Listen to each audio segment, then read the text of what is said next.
ऐसा नहीं कि सुन लिया कि ऐसा बोला जाता है, नहीं, अंदर से तुम्हारे मन में इतना सा भी किंचित मात्र भी विकल्प नहीं आना चाहिए कि दो दो चार होते हैं, लेकिन गुरु ने कह दिया है 5 तो कहना पड़ता है। आज के शिष्य हम मानते हैं आप कह रहे सही कह रहे, लेकिन हम भी जो कह रहे हैं वह भी सही है। अरे ऐसे कैसे सही? एक म्यान में कभी 2 तलवार होती हैं क्या? आज तक देखा है क्या? हाँ, आपने कहा है बिल्कुल सही है, आपने जो देखा होगा वही कहा है, लेकिन हम भी ऐसा कह रहे हैं कि हमने ऐसा नहीं किया। गुरु कहते तुमने ऐसी गलती की है, मैंने अपनी आंखों से देखा है, तुमने ऐसा मैंने तुमको ऐसा गलत काम करते हुए देखा है, मैंने सुना है, अपने कानों से सुना। हाँ, आपने सुना होगा, मैं नहीं कह रही कि आप झूठ बोल रहे हो, मैं ये नहीं कह रही हूँ कि आपने गलत बोला है, आप बिल्कुल सही कह रहे हो, लेकिन हम भी कह रहे हैं कि हमने ऐसा शब्द बोला ही नहीं है। अब बताओ, 2 शब्द कहीं ऐसे हो सकते क्या? गुरु कह रहे हैं मैंने सुना है तुमने ऐसा गलत बोला है। हो सकता है आपने सुना होगा, लेकिन मैं भी वचन कह रही हूँ, मैं जिनवाणी लेकर के कह रहा हूँ, मैं भगवान को छू करके कह रहा हूँ कि मैंने ऐसा शब्द कहा नहीं। विरोधाभास क्या है? वो शिष्य नहीं है।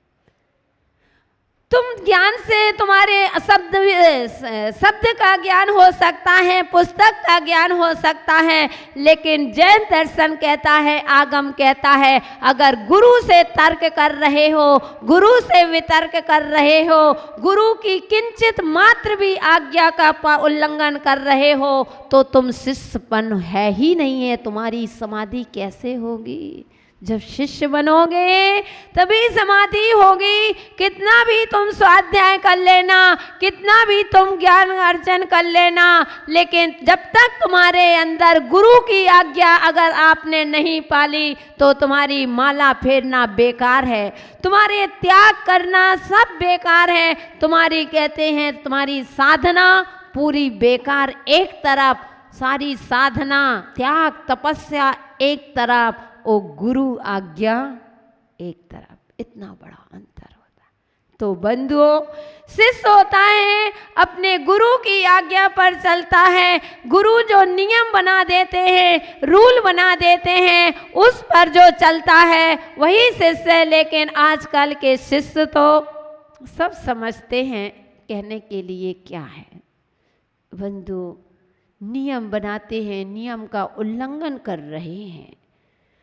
उनसे कहो इस तरह से करना, लेकिन वह सोच रहे हैं कि हो सकता है कि मेरी सोच अच्छी है, लेकिन ध्यान रखना है शिष्यों, आगम कहता है कि अभी तुम्हारी सोच सही नहीं है।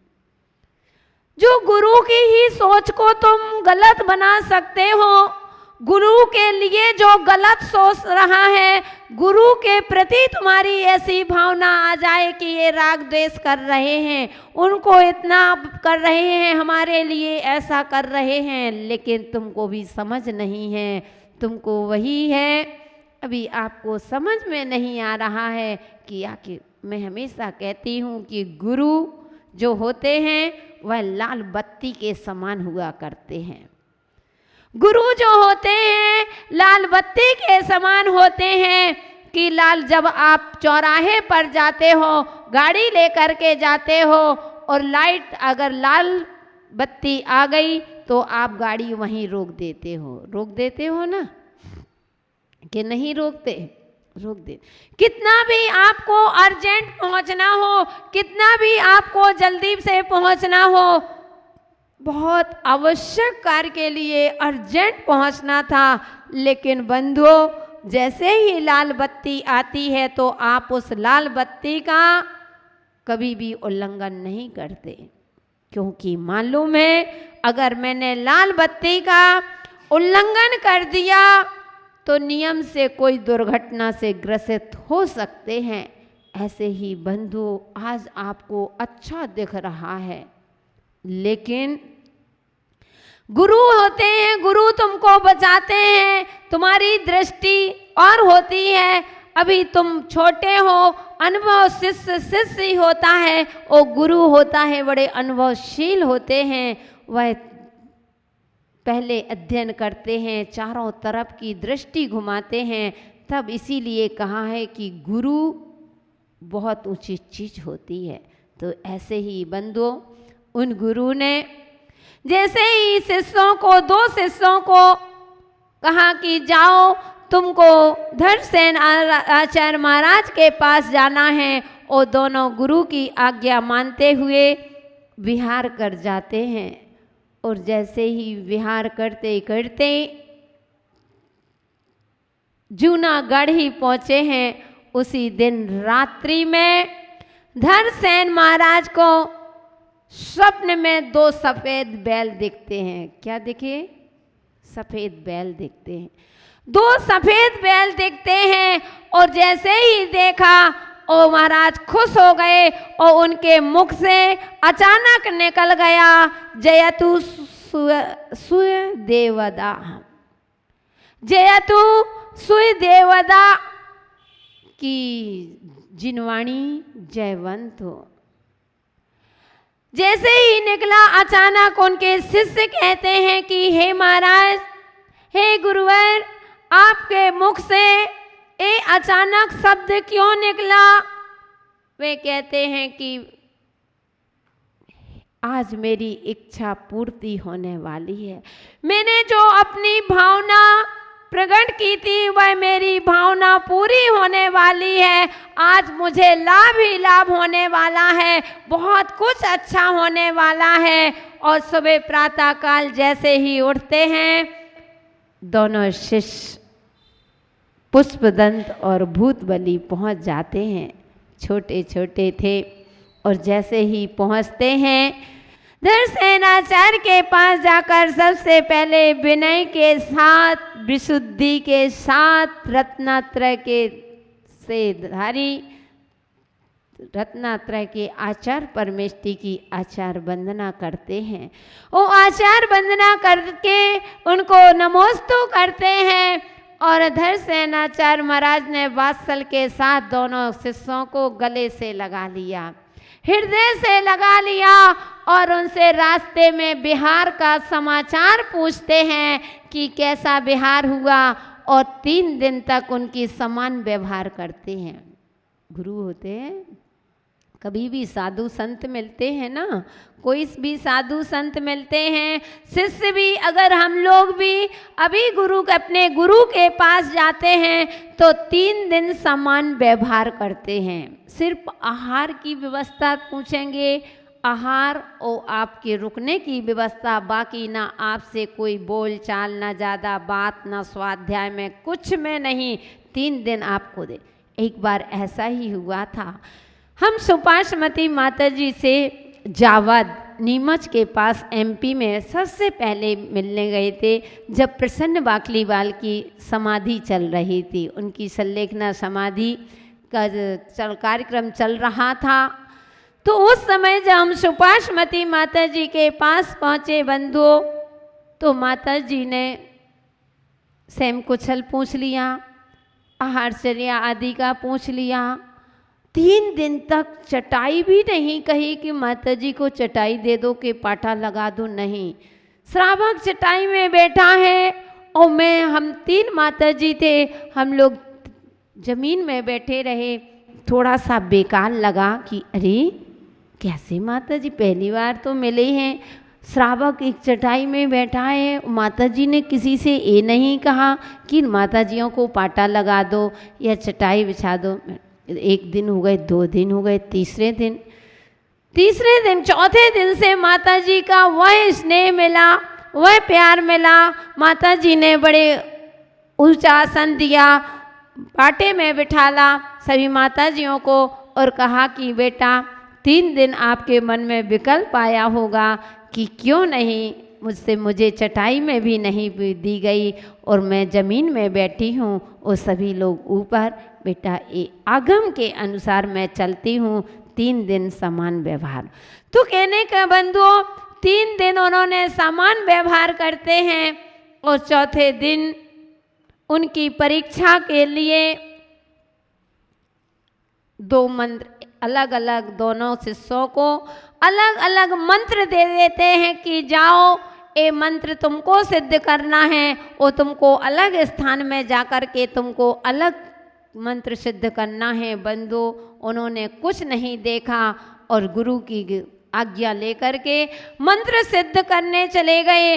और जैसे ही वे बैठे थे, पुष्पदंताचार्य महाराज कहते हैं कि जब ध्यान अवस्था में थे, वह मंत्र सिद्ध कर रहे थे और मंत्र की सिद्धि में देखा कि एक दांत बड़ा, एक दांत ज़्यादा है, वो आगे निकला हुआ एक दांत है और एक देव खड़ा हो गया। महाराज समझ गए। उन्होंने सोचा कि देवों के समचतुर संस्थान होता है,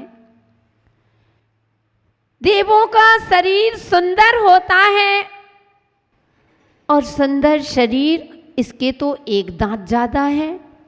उन्होंने तुरंत आंखें खोला और मंत्र को देखा, उसमें एक अक्षर ज़्यादा था, उसमें एक अक्षर ज़्यादा था।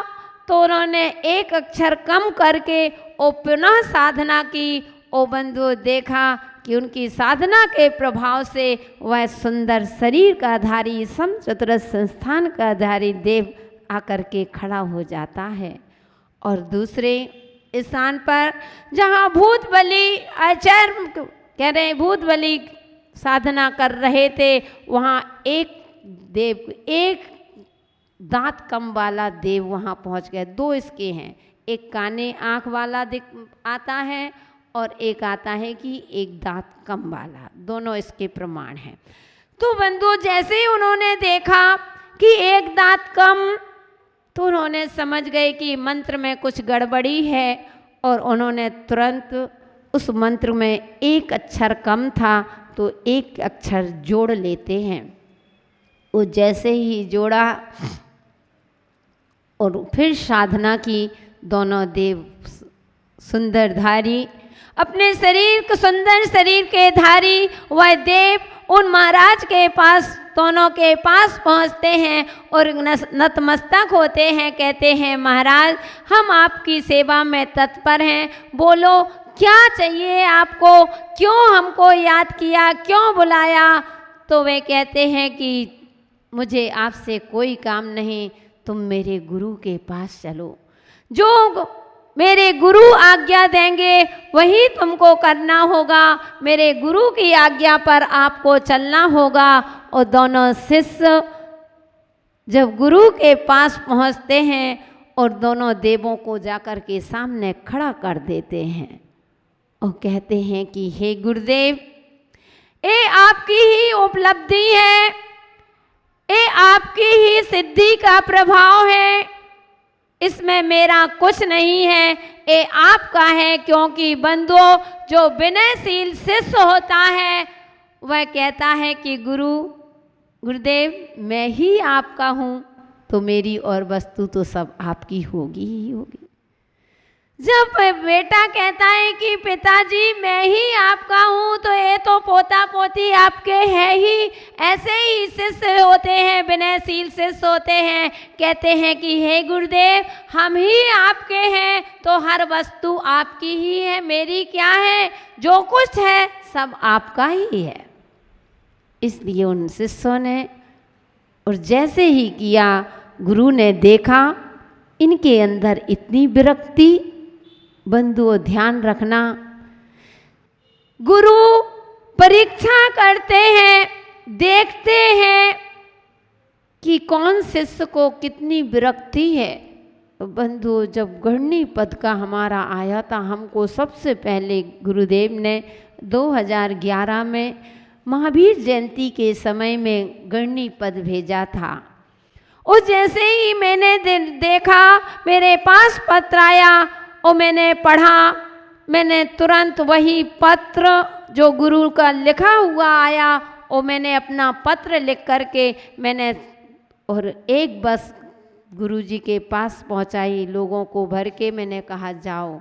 मैंने गुरुजी से कह दिया कि गुरुदेव ये पद आप ही रखो, मुझे ये पद नहीं चाहिए, क्योंकि मुझे मालूम है जिस पद को छोड़ना पड़े उस पद को क्या ग्रहण करना।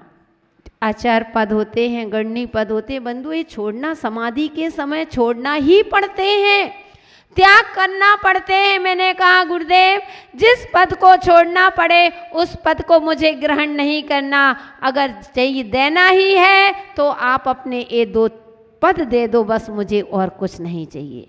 मुझे आपके चरण, तो गुरु जी ने बंधु पत्र में लिख करके भेजा था कि पूरे शिष्य, गुरु कहते हैं कि तुम्हारी विरक्ति देख करके हम बहुत, गुरु ने कहा। और जब जयपुर में ऐसा मौका आया था कि जब 25 दीक्षा हो रही थी, 21 दीक्षा हुई थी और 3 गणनी पद, चौथे में हमको रखा गया था, हमारा नंबर। मैंने यही कहा था कि मुझे इस पद को ग्रहण नहीं करना। बंदो लाखों की पब्लिक थी, गुरु ने कहा था, मैंने कहा कि गुरुजी मेरा पद लेने का त्याग है। गुरु कहते हैं ध्यान रखना, जो मांगता है उसको मैं कभी देता नहीं हूँ, और जो नहीं मांगता है उसको मैं जबरदस्ती देता हूँ। यानी विरक्ति, जिसके अंदर विरक्ति होती है गुरु से, तो ऐसे ही देखा धनसेन आचार्य महाराज ने देखा कि ये तो इतने विरक्त हैं, उन्होंने कहा कि ये आपके ही पास रहेंगे, आपकी उपलब्धि आपके पास है। तो बंधुओं जब फिर उन्होंने अपने पूरा रहस्य शास्त्रों का कैसे उन्होंने अपनी शिक्षा देना शुरू कर दी शिष्यों को, क्योंकि बंधुओं हर किसी को शिक्षा नहीं दी जा सकती। हर कोई किसी को आप चाहो कि अध्ययन हर किसी को कराया जाए, हर किसी को शिष्य, तो ऐसा नहीं होता है। कहते हैं कि अगर हर किसी को शिक्षा देने लग जाएं तो कुपात्र, पात्र और कुपात्र का कोई भेदभाव ही नहीं रहे। शिक्षा हर किसी को नहीं दी जा सकती है। पहले सोचते हैं, समझते हैं, कहीं ऐसी शिक्षा मत दे देना कि गुरु को शिष्य ही पढ़ाने लग जाए। नहीं महाराज, नहीं माता जी, नहीं गुरु माँ, आपने ऐसा नहीं देखा होगा, हमने ऐसा पढ़ा है, आपने पुस्तक में नहीं पढ़ा होगा। इन्हीं गुरु को ही पढ़ाने लग गए। नहीं गुरुजी, नहीं महाराज, ऐसा नहीं है, देख लो हमने भी ऐसा पढ़ा है, ऐसा लिखा है। बंधु वह शिष्य नहीं, तो कहते हैं कहीं ऐसा ना हो कि गुरु को ही पढ़ाने लग जाएं शिष्य, क्योंकि आज के समय में स्टूडेंट टीचर को पढ़ाने लगे हैं। समय बहुत खराब है।